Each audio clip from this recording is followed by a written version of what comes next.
Assalamualaikum warahmatullahi wabarakatuh. Bertemu dengan saya Coach Rama dari Kota Baru, Kalimantan Selatan. Alhamdulillah, Masya Allah, Tabarakallah. Hari ini kita bertemu lagi di kelas Diet Asik di bulan Ramadan. Bahkan kita sebentar lagi akan menjelang Lebaran. Masya Allah, Tabarakallah. Baiklah, saya mengikuti kelas pola makan sehat seperti teman-teman lakukan saat ini. Saya berhasil total turun 14 kg. Alhamdulillah hingga sekarang ini stamina saya luar biasa. Bahkan selama bulan puasa ini saya sahurnya dengan nutrisi yang luar biasa. Sampai sekarang masih tetap berstamina gitu ya teman-teman. Baiklah, hari ini saya edukasi tentang yang namanya sarapan sehat dan glycemic index. Nah, karena kita memang saat ini berpuasa, jadi sarapan sehatnya kita pindahkan ke sahur gitu ya. Nah, sekarang saya jelaskan dulu. Apa sih sebenarnya sarapan itu? Teman-teman sendiri sebelum mengikuti kelas pola makan seperti saat ini, apakah sering justru sarapan atau justru nggak pernah sama sekali sarapan seperti saya dulu?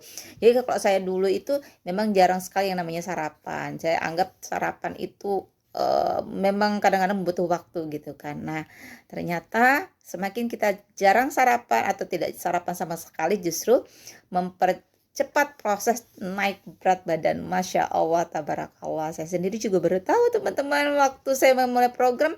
Saya pikir bukan karena itu gitu ya. Nah, atau teman-teman justru biasa sarapan paginya nasi pecel atau nasi kuning, lontong, bubur ayam dan lain sebagainya. Nah, kalian ikut yang mana nih? Biasanya seperti apa? Nah, baiklah kita bahas ya satu persatu ya. Oke.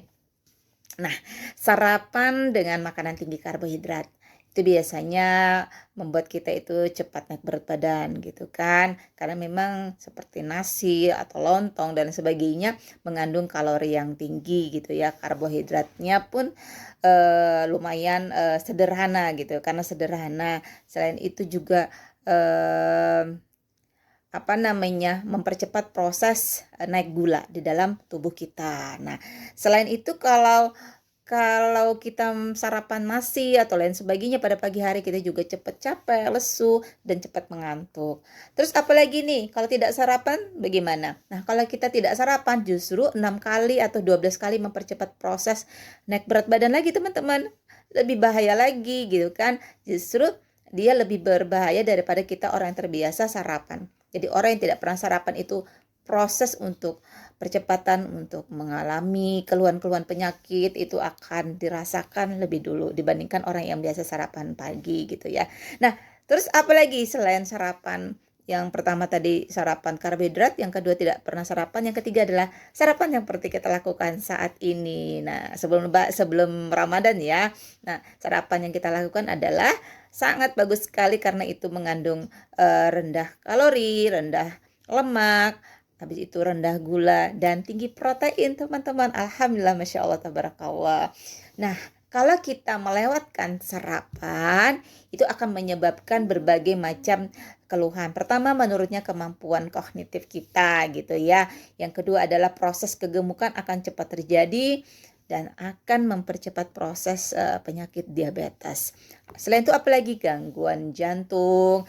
Nah, makanya tipe kriteria sarapan yang sebenarnya adalah yang ideal adalah cukup nutrisi, vitamin dan mineral, cukup protein dan asam amino, cukup karbohidrat kompleks, cukup lemak baik dan cukup air putih. Nah, sarapan seperti ini akan mensuplai nutrisi yang diperlukan saat tubuh, bukan sekedar lambung kita kenyang. Nah, melainkan kita mendapatkan energi tanpa harus membuat hormon insulin dan menekan kadar gula darah setelah makan. Nah, alhamdulillah teman-teman yang sekarang ini terbiasa udah sahurnya dengan nutrisi, insya Allah kita nggak akan kecapean, justru kita akan semakin segar, semakin aktif gitu ya, karena kita mengkonsumsi atau sarapannya dengan sahurnya dengan nutrisi yang luar biasa gitu ya teman-teman.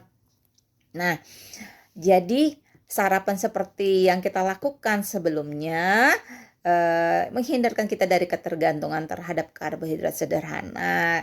Contoh kalau kita nggak makan nasi nih, kita kayaknya belum makan, padahal kita udah makan kue 2 biji, atau mungkin makan buah-buahan gitu kan. Jadi kadang kita menganggap kalau nggak makan nasi berarti belum sarapan gitu, atau belum makan namanya. Nah, jadi pertama kita fokus kepada makanan dulu yang berprotein sehat dan berserat, serta ada kandungan vitamin atau nutrisi yang optimum. Nah, yang kedua ada no high carbo. Nah, pada pagi hari yaitu hanya pada fokusnya serat, protein, dan sedikit karbo yang sehat. Yang ketiga adalah kalori kurang dari 300, teman-teman. Nutrisi yang seperti kita lakukan sekarang ini benar-benar luar biasa, hanya 100 kalori, tapi kalau kita udah campur dengan berbagai ini paling tinggi itu cuma 250 kalori, dan itu sangat kenyang sekali gitu ya. Jadi bagaimana yang seharusnya sarapan yang sebenarnya itu ada 20% makan pagi, 40% makan siang, 20% makan malam, dan 20% cemilan pagi dan sore. Jadi pada saat kita program sarapan, kita nggak bakalan kelaparan gitu ya teman-teman. Nah, apa aja yang kita dapatkan di nutrisi kita itu rendah lemak, vitaminnya tinggi, mineralnya tinggi, seratnya tinggi, dan kalorinya yang sangat rendah. Sementara proteinnya tinggi gitu ya. Nah, di dalam shake itu sendiri kita tidak akan khawatir akan menaikkan kadar gula dalam darah kita. Kenapa? Karena kadar gula di dalam nutrisi kita hanya 20 sampai 22 gitu ya, sampai ke 30 angkanya. Itu pun masih rendah untuk di seluruh dunia untuk kategori makanan pengganti nasi gitu ya, teman-teman.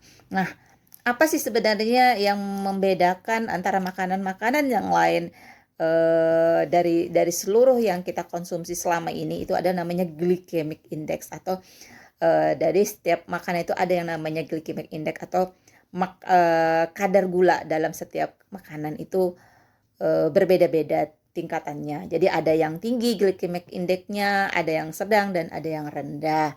Nah, itulah sebabnya mengapa kita kalau saat mengkonsumsi nutrisi itu kita cepat banget kenyangnya gitu teman-teman, karena memang GI-nya cuma 21 sampai 30 tadi. Tapi kalau kita mengkonsumsi nasi itu antara 80 sampai 93. Kalau umpamanya beras merah itu sekitar 50-an gitu ya teman-teman.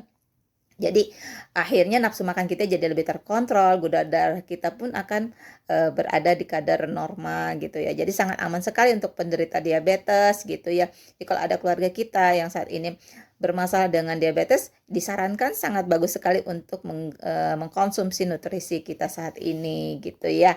Nah, jadi kalau kita mau mulai program cepat lapar itu dikarenakan bisa jadi pada saat sebelum program gitu banyak sekali mengkonsumsi makanan yang tinggi tinggi gula gitu ya.